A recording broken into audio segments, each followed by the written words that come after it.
أعوذ بالله من الشيطان الرجيم. بسم الله الرحمن الرحيم.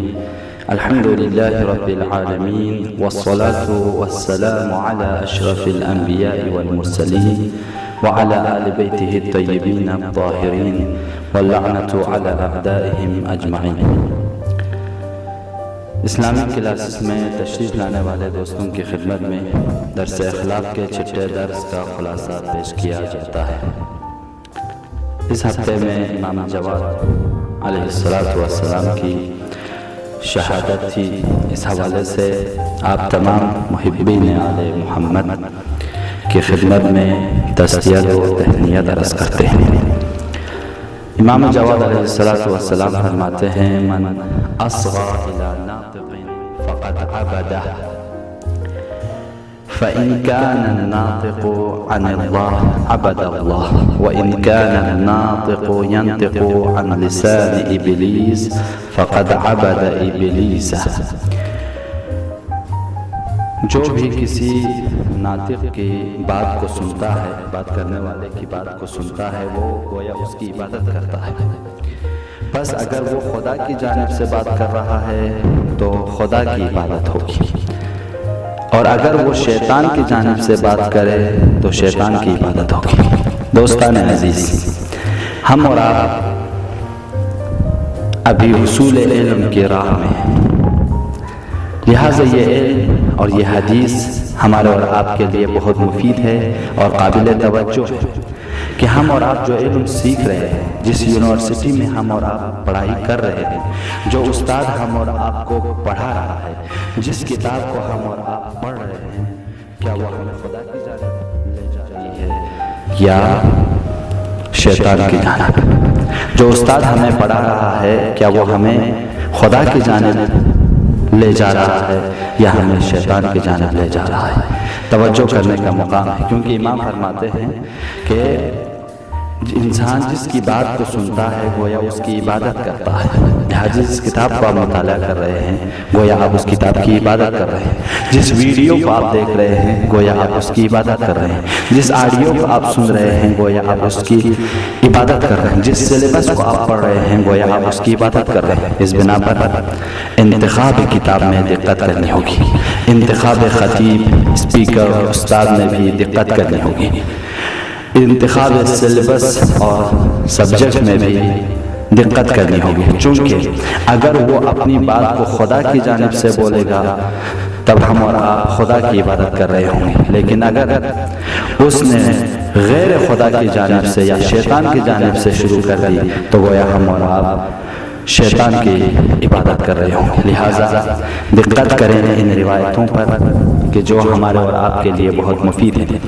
قرآن فرماتا ہے: وَإِذَا قُرِئَ الْقُرْآنَ فَاسْتَمِعُوا لَهُ وَأَنصِتُوا. اور جب قرآن پڑھا جائے تو خاموشی کے ساتھ قرآن کو سماعت کرو، چونکہ قرآن حق ہے اور حق کے برابر میں ہمیں تسلیم ہونا چاہیے.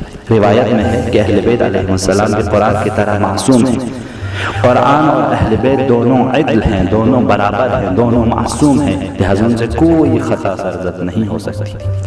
اس بنا پر اصحاب ائمہ جس طرح قرآن سنتے وقت خاموش رہتے ہیں، ویسے ہی جب امام بات کر رہے ہوتے تھے تو خاموش رہا کرتے تھے، اور جو کچھ بھی امام فرماتے تھے تسلیم کیا کرتے تھے. بعض اوقات تو اصحاب عرض کرتے تھے: یا امام، ہم آپ پر اتنا ایمان رکھتے ہیں کہ اگر آپ ایک سیب کے 2 حصے کر دیں اور فرمائیں کہ ان دونوں حصوں میں سے ایک حصہ حلال ہے اور دوسرا حصہ حرام ہے تو ہم قبول کریں گے، لیکن آپ پر کبھی شک نہیں کریں گے.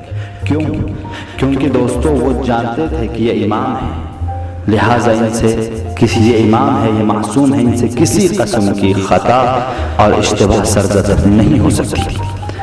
لہٰذا امام فرماتے ہیں کہ جس کی بات کو آپ سن رہے ہیں دیکھو کیا وہ خدا کی جانب سے بول رہا ہے یا شیطان کی جانب سے بول رہا ہے. اس بنا پر رہبر معظم انقلاب اسلامی آیت اللہ العظمی سید علی خامنئی فرماتے ہیں: اس دنیا میں جو وحدت کی جانب لوگوں کو دعوت دے وہ ناطق عن اللہ ہے، یعنی اس کی زبان، اس کا حنجر زبان الہی ہے اور خدائی زبان ہے. کیوں؟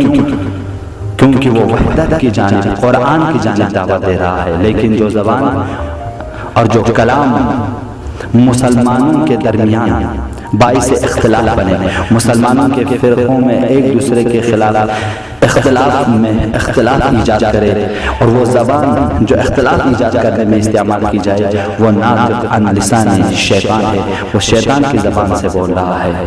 اس لیے کہ امام جواد نے فرمایا من اسقى الى ناطق فقد عبد، جو کسی بولنے والے کی بات کو سنتا ہے وہ گویا اس کی عبادت کرتا ہے۔ اگر وہ خدا کی جانب سے بول رہا ہے تو گویا ہم خدا کی عبادت کریں گے، اگر وہ شیطان کی جانب سے بول رہا ہے تو ہم شیطان کی عبادت کریں گے۔ اب شیطان کی بات سنتا ہے، جو شیطان کی زبان سے بولتا ہے، وہ خود کو اور اپنے سننے والوں کو اور اپنی مملکت کو جہنم کی طرف لے جاتا ہے۔ قرآن کہتا ہے الم تر الی الذین بدلوا نعمت اللہ کفرا، کیا تم نے نہیں دیکھا ان لوگوں کو جنہوں نے نعمت خدا کو بدل دی اور کفر اختیار کر لی۔ وَأَحَلُّوا قَوْمَهُمْ دَارَ الْبَوَارِ، اور اپنی قوم کو نابودی کی جانب لے گئے۔ قرآن کہتا ہے جہنم یصلونها وبئس القرار، اور یہی نابودی کی جگہ جہنم ہے، اور جو لوگ یہ لوگ جہنم کی آگ لگیں گے، جو شیطان کی طرف سے بولتا ہے، اور جہنم بہت بری قرارگاہ ہے۔ لہذا دوستان عزیز، اپنی گفتار میں دقت کریں، انتخاب سلیبس میں دقت کریں، انتخاب علم میں، انتخاب استاد میں دقت کریں۔ کہیں ہمارے علم، ہماری یہ سلیبس، ہمارے استاد، ہماری یونیورسٹی ہمیں خدا سے دور تو نہیں کر رہے ہیں، کہیں ہم اس یونیورسٹی میں رہ کر ابلیس کی اطاعت تو نہیں کر رہے ہیں۔ لہٰذا خدا سے دعا وہ ہے کہ خدا ہم سب کو ان قرآنی نصیحتوں پر عمل کرنے کی توفیق عنایت فرمائے، اور ہم سب کو اپنی زندگی میں کامیاب اور کامیاب فرمائے۔ والسلام علیکم ورحمۃ اللہ وبرکاتہ، واللہ غفر لی ولکم۔